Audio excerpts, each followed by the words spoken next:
Amelia and Jonathan's love story began 12 years earlier in the fall of 2010 at a networking event in Atlanta. Amelia, then a bright-eyed marketing intern, had been tasked with organizing a charity auction. Jonathan, fresh out of graduate school and working for a tech startup, found himself drawn to her infectious laugh and ambitious spirit. Their courtship was a whirlwind of coffee dates, weekend hikes, and long conversations about their dreams for the future. Amelia admired Jonathan's intellect and drive, while Jonathan was captivated by Amelia's determination and zest for life.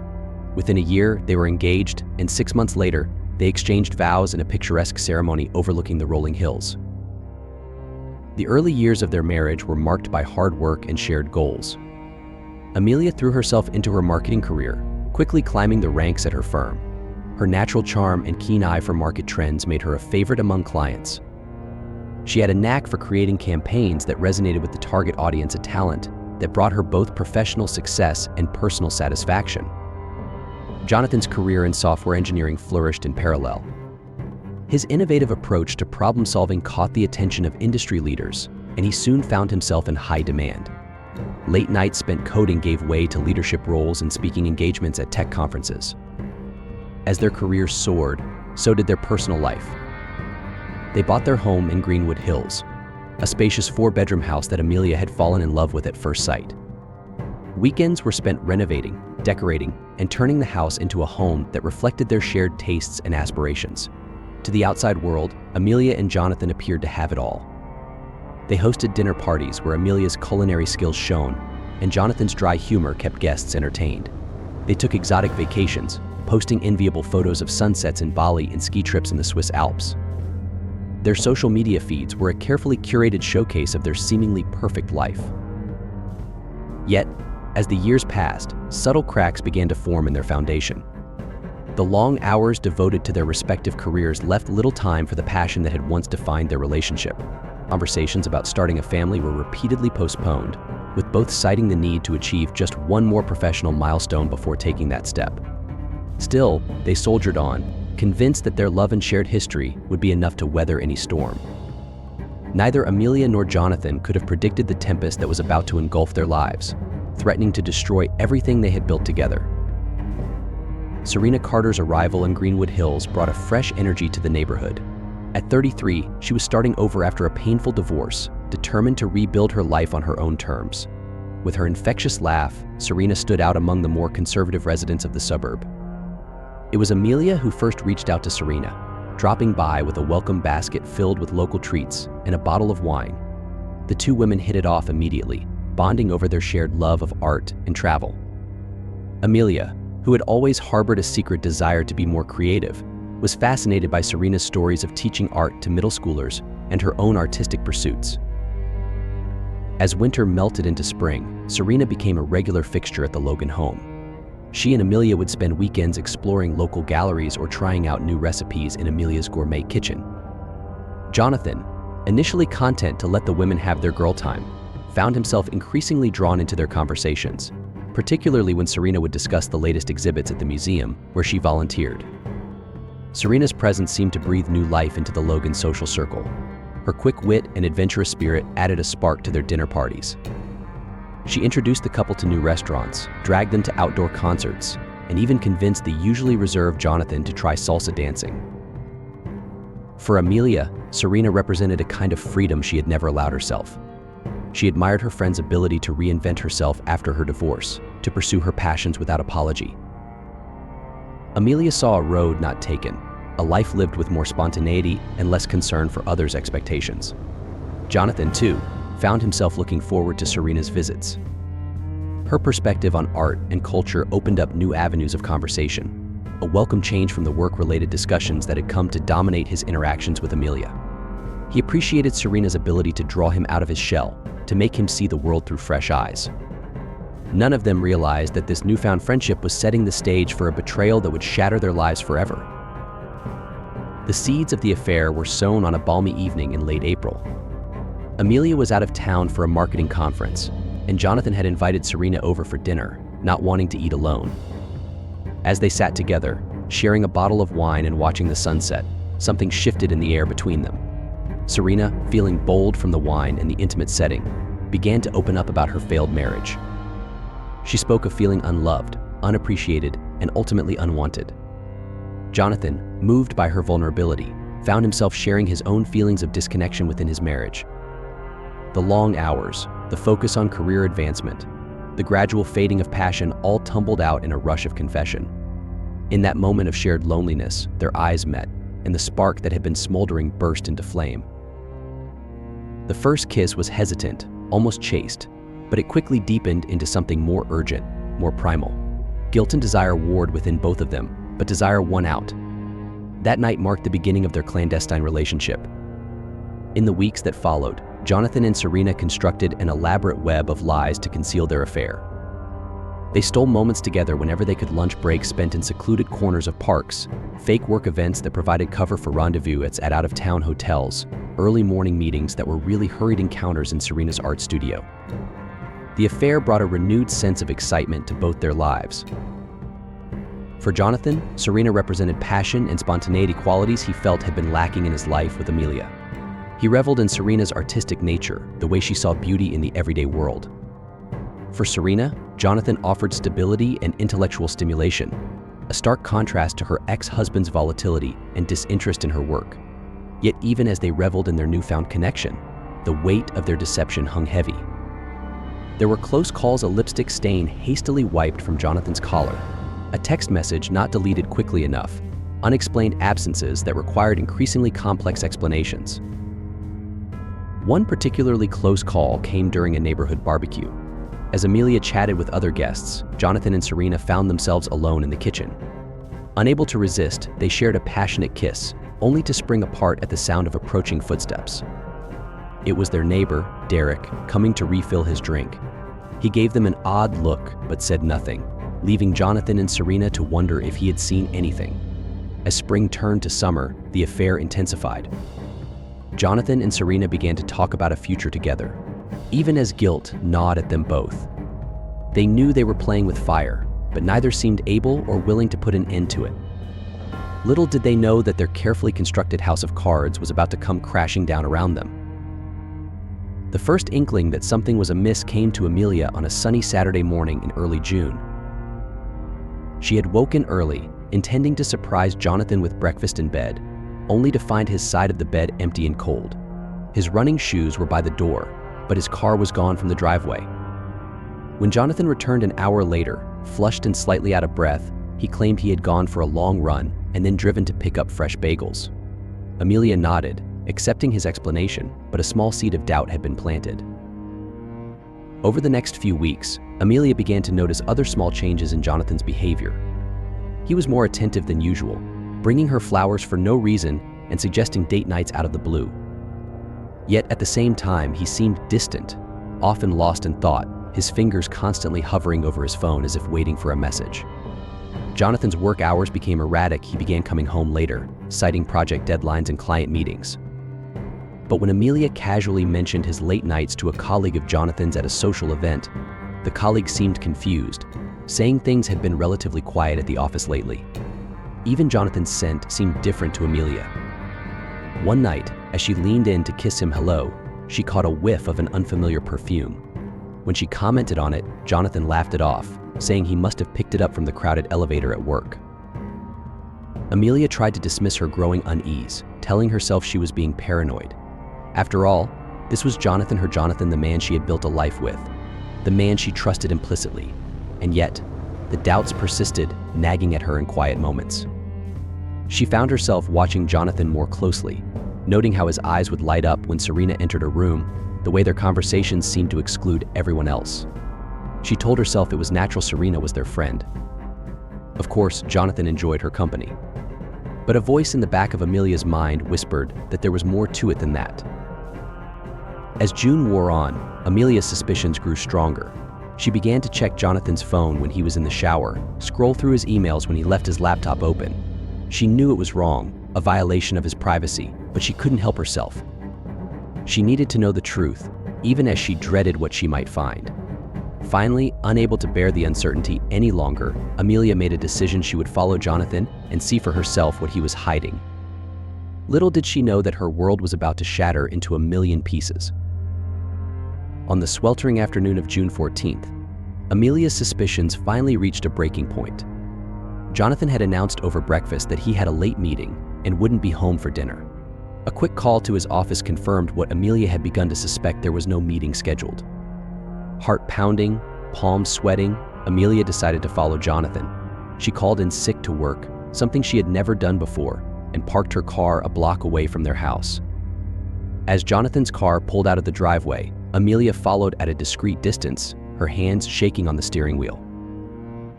To her surprise, Jonathan headed not towards the city but to a quiet, tree-lined street on the other side of town. Amelia's breath caught in her throat as she realized where they were. She watched, a sick feeling growing in her stomach, as Jonathan parked his car and walked briskly to Serena's front door. Serena answered almost immediately, pulling Jonathan inside with a smile that Amelia could see even from her vantage point down the street. The door closed, and Amelia sat in her car, numb with shock. She had suspected, yes, but seeing it with her own eyes was something else entirely. Unable to bear the thought of what might be happening inside, Amelia got out of her car on shaky legs. She approached Serena's house, her mind a whirl of confusion and anger. Through a gap in the living room curtains, she saw them, Jonathan and Serena, locked in a passionate embrace, oblivious to the world around them. The sight hit Amelia like a physical blow. She staggered back, a strangled sob escaping her lips. In that moment, her entire world crumbled around her. Every memory, every shared dream, every promise of forever, all of it was tainted now, corrupted by the betrayal she had just witnessed. Blinded by tears, Amelia stumbled back to her car. She sat there for what felt like hours, alternating between gut-wrenching sobs and periods of numb disbelief. When Amelia finally drove home, her mind was racing. She couldn't confront Jonathan yet. She needed time to think, to plan. But Serena, the thought of her former friend going about her day, smug in her betrayal, made Amelia's blood boil. Before she could talk herself out of it, Amelia found herself driving to Serena's house. She parked across the street, waiting. When Serena emerged to water her front garden, Amelia was out of her car in a flash. Serena's eyes widened in surprise and then fear as she saw Amelia approaching, her face a mask of fury. What followed was a confrontation that would be seared into both women's memories forever, a maelstrom of accusations, denials, and finally, painful admissions that would set in motion a chain of events leading to tragedy. In the days following her confrontation with Serena, Amelia moved through her life like a ghost. She went through the motions at work, plastered on a smile for the neighbors, and maintained a facade of normalcy with Jonathan. But inside, she was seething a cauldron of hurt and rage, threatening to boil over at any moment. Amelia had chosen not to confront Jonathan immediately. She told herself it was because she needed time to think, to decide what she wanted to do. But deep down, she knew the truth: she was plotting her revenge. The idea came to her late one night as she lay awake, listening to Jonathan's steady breathing beside her. If he could betray her with her best friend, why shouldn't she do the same to him? The thought of hurting Jonathan the way he had hurt her brought a grim smile to Amelia's face, and she knew exactly who she would use to execute her plan: Derek Feldman, Jonathan's best friend since college. Derek had always been a fixture in their lives, the perpetual bachelor who flitted from one casual relationship to another. Amelia had caught him looking at her appreciatively more than once over the years, though he had never acted on it out of respect for Jonathan. As Amelia's plan took shape, she began to pay more attention to Derek. She noticed the way his eyes lingered on her when she wore a particularly flattering outfit, how he always seemed to position himself near her at social gatherings. Yes, Derek would be perfect for what she had in mind. Amelia started to engineer situations where she and Derek would be alone together. She asked for his help with small household tasks when Jonathan was out, invited him over for coffee to discuss a fitness plan. Each time, she turned up the charm, letting her touches linger, laughing a little too hard at his jokes. As she set her plan in motion, Amelia felt a twisted sense of justice. Soon, she thought, Jonathan would know exactly how it felt to be betrayed by the two people he trusted most. The fact that her actions might hurt Derek as well barely registered in her mind, consumed as she was by her need for vengeance. Little did Amelia know that her carefully laid plans were about to backfire spectacularly, setting in motion a chain of events that would end in tragedy. On a sultry evening in late June, Amelia put her plan into action. She had invited Derek over under the pretense of needing help with a leaky faucet, knowing Jonathan would be working late. She answered the door in a silk robe, her hair tousled, a glass of wine in hand. Derek's eyebrows rose slightly at her appearance, but he maintained his usual friendly demeanor as he worked on the faucet. Amelia hovered nearby, peppering him with questions about his day, laughing at his jokes, and finding excuses to brush against him. When the job was done, Amelia suggested they have a drink to cool off. She led Derek to the living room, sitting close to him on the sofa. As they talked, she gradually steered the conversation towards relationships, lamenting the lack of passion in her marriage. Amelia leaned in, her robe slipping open slightly. "Derek, I've always wondered what it would be like between us," she murmured, her hand resting on his thigh. Derek froze, his eyes wide with shock. He gently removed Amelia's hand from his leg, putting some distance between them on the couch. "Amelia, what are you doing?" he asked, his voice filled with confusion and concern. "You're my best friend's wife," Amelia pressed on, desperation creeping into her voice. "Don't tell me you've never thought about it, Derek. I've seen the way you look at me. We could keep it a secret. Jonathan would never have to know." Derek stood up abruptly. Humiliation washed over Amelia as she watched Derek gather his things. She had been so sure he would be receptive, so certain her plan would work. As he reached the door, Derek turned back, his expression a mixture of pity and disappointment. "I won't mention this to Jonathan," he said quietly, "but I think you two need to talk." The door closed behind him, leaving Amelia alone with her shame and thwarted plans. She sank to the floor, tears of frustration and anger streaming down her face. How had everything gone so wrong? She had only wanted Jonathan to feel the same pain she was feeling, to understand the depth of her hurt.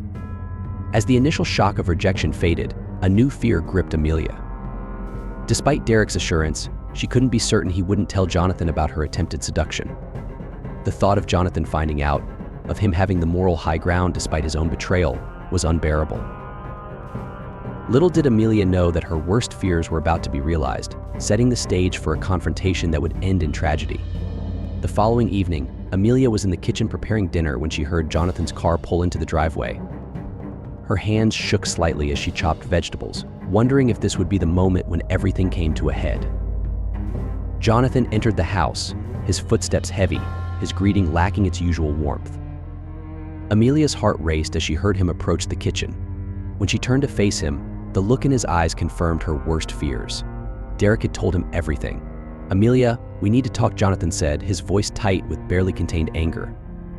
"What the hell were you thinking, coming onto Derek like that?" The knife clattered from Amelia's hand onto the cutting board. "How dare you stand there and judge me when you've been screwing my best friend behind my back for months?" Jonathan's face paled, his anger giving way to shock. "Did you think I was stupid? Did you think I wouldn't notice the late nights, the secret phone calls?" The argument escalated, years of unspoken resentments and frustrations pouring out. They rehashed old arguments, dredged up past hurts, each trying to wound the other as deeply as they had been wounded. As their shouting reached a fever pitch, Amelia suddenly remembered the gun Jonathan had insisted they keep in the house for protection, hidden in a lockbox in their bedroom closet. In that moment, clouded by rage and hurt, it seemed like the only way to make the pain stop. Without thinking, Amelia sprinted up the stairs, Jonathan calling after her in confusion. She fumbled with the lockbox, her hands shaking as she extracted the cold, heavy weapon. Jonathan appeared in the doorway, his eyes widening as he saw the gun in Amelia's trembling hands. Amelia was beyond reason.